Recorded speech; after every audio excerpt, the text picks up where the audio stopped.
Welcome to soda புடி. So இந்த வீடியோல பார்க்க போறது ரெண்டு படங்களை பார்க்க போறோம். ரெண்டுமே நல்லா இருக்குதுப்பா. ஆனா உண்மையாவே நல்லா இருக்குது. ஒன்னு தமிழ் டப்பிங்ல இருக்குது, ஓடிடிலயும் இருக்குது. இன்னொன்னு தமிழ் டப்பிங்ல இல்ல, ஓடிடில இருக்கு, ஆனா நம்ம ரீஜன்ல இல்ல.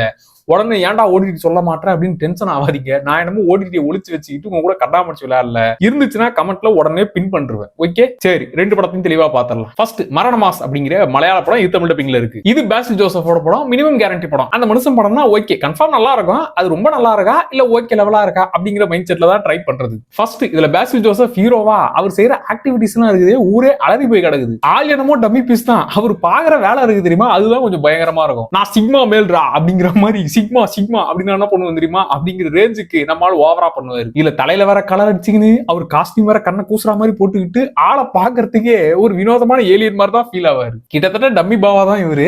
சோ அவரை ஹீரோவா நினைச்சுக்கிட்டு பல விஷயங்களை பண்ணுவா. அப்படி இப்ப இந்த ஊர்ல ஒரு புது சீரியல் கில்லர் உருவாயிருக்கான். அவன் செய்யற விஷயங்களா ஒருத்தனை போட்டு தள்ளிட்டு வாயில வாழைப்பழத்தை வச்சுட்டு வந்துடுறான். இப்படி வினோதமான வேலையை பாக்குற ஒரு சைக்கோ. அப்புறம் பாசில் ஜோசப் மாதிரியே இன்னும் வினோதமா இருக்கிற பல ஆட்கள் அந்த ஊர்ல இருக்கிறாங்க. அதுக்கப்புறம் அந்த ஊர்ல எல்லாம் நடந்துச்சு. இந்த சீரியல் கில்லரை பிடிச்சாங்களா, ஏன் இதெல்லாம் பண்றான், இது எல்லாம் தான் இந்த மொத்த படம். இதுல வர ஒரு கேரக்டர்ஸும் அவங்க தனி மீட்டர்ல இருப்பாங்க. அது ஒரு மாதிரி ஃபன்னா நல்லா ஒர்க் ஆச்சு. ஏன்னா ஒருத்தர் தினசா அவங்க பாட்டு ஃபன் பண்ணிட்டு இருப்பாங்க. இவங்க மொத்த பேர் காம்பினேஷன்ல ஒட்டுமொத்தமா நிக்க வச்சு அவங்களை பேச விட்டீங்கன்னா அவங்க பேசுற டைமிங் ஒரு மாதிரி ஃபன்னா இருக்கும். முக்கியமா பஸ் டிரைவர் கண்டக்டர் அந்த காம்போ, கண்டக்டர் ஃபீல் பண்ணினே இருப்பாரு, டிரைவர் வந்து அவர் ஒரு மாதிரி லவ்ஸ் பண்ணிட்டு இருப்பாரு. அப்புறம் வில்லங்க பிடிச்ச தாத்தா கேரக்டர், அப்புறம் நம்ம பாசில் ஜோசப் உடைய ஆளு, இப்படி ஒருத்தரும் ஒரு விதத்துல இருப்பாங்களா. அதனாலே ஒரு மாதிரி இந்த ஊரே கொஞ்சம் வில்லங்கமா இருக்கே அப்படிங்கிற மாதிரி ஜாலி வைப்ல இருந்துச்சு. மொத்தமா மாட்டிக்கிட்டு கதையே வேற ரூட்ல அப்படியே மாறும் பாருங்க. அங்கிருந்துதான் படமே கொஞ்சம் டாப் கீர்ல போச்சு. முக்கியமா பஸ்ல ஒரு மிகப்பெரிய சீக்வன்ஸ் வரும். அந்த சீக்வன்ஸ்ல இருந்து படத்தோட கொஞ்சம் நல்லாவே கனெக்ட் ஆயிட்டோம். அப்புறம் ஒரு ஆள் கேமியோ வருவார் பாருங்க. எப்பா மலையாள சினிமால பெரிய பெரிய ஹீரோஸ் கூட தண்ணி கேன் போடுற கேரக்டரா இருந்தாலும் டக்குன்னு ஒத்துப்பாங்க, வந்து நடிப்பாங்க, அதெல்லாம் தெரிஞ்ச விஷயம் தான். ஆனா அதுக்குன்னு இந்த ரோலுக்கு ஒரு கேமியோ கூட்டு வந்தீங்க பாரு, எப்பா அநியாயம் பண்றீங்கன்ற மாதிரி இருந்துச்சு. முக்கியமா இந்த மாதிரி சீரியல் கில்லர் படங்கள்ல சீரியல் கில்லரா எதுக்கு தெரியுமா ஆனா அப்படின்னு ஒரு பிளாஷ்பேக்க சொல்லுவாங்க, இல்ல அதுக்கான காரணத்தை சொல்லி நம்ம அற விடுவாங்கல்ல, அவன் மக்களுக்கு நியாயத்தை நமக்கு புரிய வைப்பாங்கல்ல, அந்த விஷயமே இதுல ஃபன் மோட்ல தான் இருக்கும். அதை வச்சுக்கிட்டு நீங்க ஃபன் பண்ணுவாங்க பாருங்க, எல்லாம் மீறி போறீங்கன்ற மாதிரி இருந்துச்சு. ரொம்ப சென்டிமெண்ட் சீன் ஒண்ணு இருக்கும், அது முடியறதுக்குள்ள அதை மொத்தமா உடச்சு விடுற மாதிரி ஒரு கவுண்டரோ இல்ல அந்த சம்பவத்தை மாத்திர மாதிரி ஒரு காமெடி சீனை வச்சிருவாங்க. அதனாலே இப்படி மாத்தி மாத்தி சென்டிமெண்ட் பிளஸ் அதை உடைக்கிற காமெடின்னு இப்படி மாத்தி மாத்தி கொண்டு போனது கொஞ்சம் இன்ட்ரெஸ்டிங்காவே போச்சு. நான் இந்த படத்தை தமிழ் டப்பிங்ல தான் ட்ரை பண்ணேன். தமிழ் டப்பிங் நல்லாவே இருந்துச்சு. முக்கியமா ப்ரோமேன்ஸ் படம் தமிழ் டப்பிங்ல ட்ரை பண்ணேன். சுத்தமா செட் ஆகல. பரவாயில்ல, ஒரு ஆவரேஜ் பிலிம் அந்த மாதிரி தான் மைண்ட் செட்ல இருந்துச்சு. பட் ஆனா அந்த மாதிரி இது ஆயிடுமோன்னு நினைச்சேன். இல்ல இது வேற ரூட்ல கொண்டு போயிட்டு அதுக்கப்புறமா நல்ல விதமா கொண்டு போயிட்டாங்க. சோ மொத்தமா ஒரு ஃபன் மோட்ல, அதுலயும் கொஞ்சம் வித்தியாசமான ஃபன் மோட்ல ஒன்று பாக்கணும்னா அதை ட்ரை பண்ணுங்க. இதுலயும் சில செட் ஆகாத விஷயங்கள்லாம் இருக்குது. அந்த பேய் காமெடி மாதிரி ஒரு விஷயங்கள்லாம் பண்ணுவாங்க, அது பெருசா ஒன்றும் செட் ஆகல. அப்புறம் இந்த நாயை வச்சு அதை கண்டுபிடிக்கிற காமெடி மாதிரி அந்த ட்ராக் கொஞ்சம் காமெடியா தான் போவாங்க. அதுவும் கொஞ்சம் இழுத்து சொன்ன மாதிரி இருந்துச்சு. மற்றபடி இந்த ரெண்டு கேரக்டர்ஸோட காமெடி தான் பெருசா ஒர்க் ஆகல.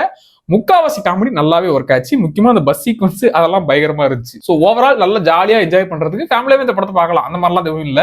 ரெண்டாவது படத்துக்கு வரேன். இது வந்து 18+ படம். ஏன்னா அதுல கொடூரமான விஷயங்கள் இருக்குது, அப்பட்டமா ஓப்பனா காட்டுற சில விஷயங்களும் இருக்குது. த அக்லி ஸ்டெப் சிஸ்டர்ங்கிற படம். இது கிட்டத்தட்ட இது நம்ம சப்ஸ்டன்ஸ் படத்துல பார்த்த மாதிரியே இல்ல அப்படிங்கிற மாதிரி அந்த ரூட்லயே தான் இதுவும் வரும். அந்த படம் டைப்லயே ஒரு பாடி ஹாரர் படம் ஒன்று பார்க்கணும். ஆரம்பிக்கும் போது வாவ் அப்படிங்கிற மாதிரி ஆரம்பிச்சு கொமற்ற அளவு கொண்டு போய் விட்டுட்டாங்க. அந்த ரூட்ல ஒன்று பார்க்கணும்ப்பா அப்படின்னா இந்த பாடி ஹாரர் படத்தையும் ட்ரை பண்ணுங்க. சரி, இதுல கதை என்னன்னா, ஹீரோயின் வந்து ஒரு பச்சை புள்ள, அது அப்பாவி புள்ளங்க. அவளோட அம்மா இருக்காளே, அவதான் வில்லங்க முடிச்சவ.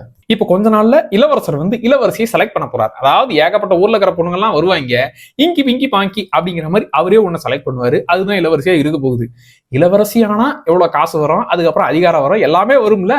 அதனால இந்த அம்மாக்காரி என்ன பண்றான்னா, என் புள்ள வந்து அழகா இருக்கா, பட் அது பத்தாது, இளவரசனை இம்ப்ரெஸ் ஆகிற அளவுக்கு அழகு இல்லையே, அவளை ரெடி பண்ணணும், அவளை பொம்மை மாதிரி அப்படி அழகா ரெடி பண்ணணும்னு அதுக்கப்புறம் அந்த அப்பாவி பிள்ளைய போட்டு என்னென்ன டார்ச்சர் பண்ணாங்க.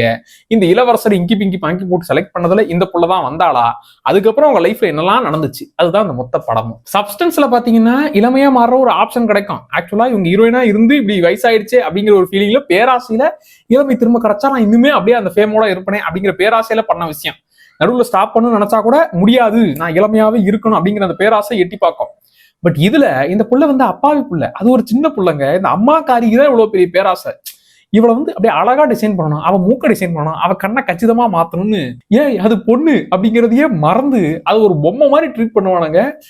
அதுக்கு ஆபரேஷன் பண்ற விஷயங்கள்லாம் டே என்னடா பண்றீங்க அப்படிங்கிற மாதிரி இருக்கும். அதுலயும் ஒரு ப்ராசஸா இவளை அழகா மாத்தினேன் அப்படின்னு அவனுங்க பண்ணுவானுங்க பாருங்க. மனசாட்சி இல்லாம பண்ணுவானுங்க. முக்கியமா இந்த படம் எவ்வளவு டார்ச்சரை அனுபவிச்சு ஏன்டா இப்படி பொண்ணு போட்டு டார்ச்சர் பண்றீங்க அப்படிங்கிற விஷயத்த பேசுறதை விட அதுக்கு நடுவுல சைட்ல ஏகப்பட்ட விஷயங்கள் பேசும். அதாவது இந்த பொண்ணுங்க எல்லாமே வந்து இளவரசர் எப்படியாச்சும் நம்மளை செலக்ட் பண்ணணும், கிட்டத்தட்ட அவங்க பொண்ணு நம்மளை பிடிச்சி அவன் ஏத்துக்கணும் அப்படிங்கிற அந்த விஷயம் எல்லாம் மறந்து நம்மள அவன் செலக்ட் பண்ணணும், கிட்டத்தட்ட ஒரு பொம்மை மாதிரி அவங்களே அவங்களை ட்ரீட் பண்ணிக்கிட்டு எப்படியாச்சும் அவனை இம்ப்ரெஸ் பண்ண என்னெல்லாம் பண்ணலாம் அப்படிங்கிற ரூட்ல எல்லா பொண்ணுங்களுமே நினைக்கிறதா இருக்கட்டும். ஏன் ஒரு பொண்ணுக்கு லவ்வர் இருக்கும், நான் மன்னர் செலக்ட் பண்ண போறாரு அங்க நானும் கலந்துக்க போறேன் அப்படின்னு நம்ம லவ்வை விட்டுட்டு மன்னரோட தான் வாழணும் அப்படிங்கிற முடிவு எடுக்கிறதா இருக்கட்டும். ஏன் இந்த பிள்ளைய அழகா மாத்திரம் அந்த ப்ராசஸ் எல்லாம் ரொம்ப கொடூரமா இருக்கும்.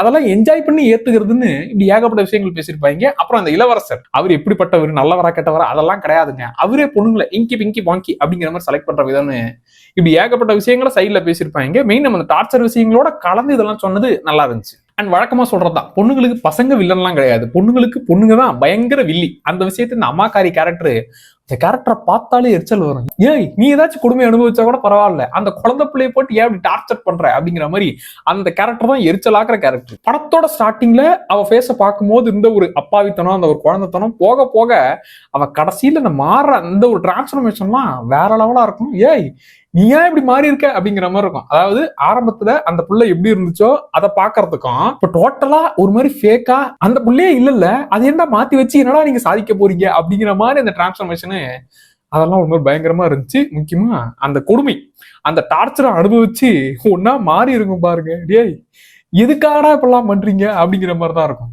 சோ இந்த படத்துல கொமட்டிட்டு வர அளவுக்கான விஷயம், இவ்வளவு கொடுமையை இந்த புள்ள அனுபவிக்குது பாரு அப்படின்னு ஃபீல் பண்ற விஷயம், சில அந்த மாதிரி விஷயம், இது எல்லாமே கலந்துதான் இந்த படம் இருக்கும். அதனால இந்த படத்தை தனியாக ட்ரை பண்ணுவது நல்லது. ஸோ சப்ஸ்டன்ஸ் ஸ்டைல்ல ஒண்ணு பார்க்கணும் அப்படின்னாக்க இந்த படம் தாராளமா செட் ஆகும். நல்லா இருக்கு இந்த படம். ஒன்னு ஃபேமிலியா பார்க்கலாம், இன்னொன்னு தனியா நீங்க மட்டும் ட்ரை பண்ணலாம். ஸோ ரெண்டு படத்தையும் பார்த்தவங்க எப்படி இருந்துச்சுன்றத கமெண்ட்ல சொல்லுங்க. மறக்காம சோடா அப்படி சேனலை சப்ஸ்கிரைப் பண்ணிக்கோங்க. Tata bye.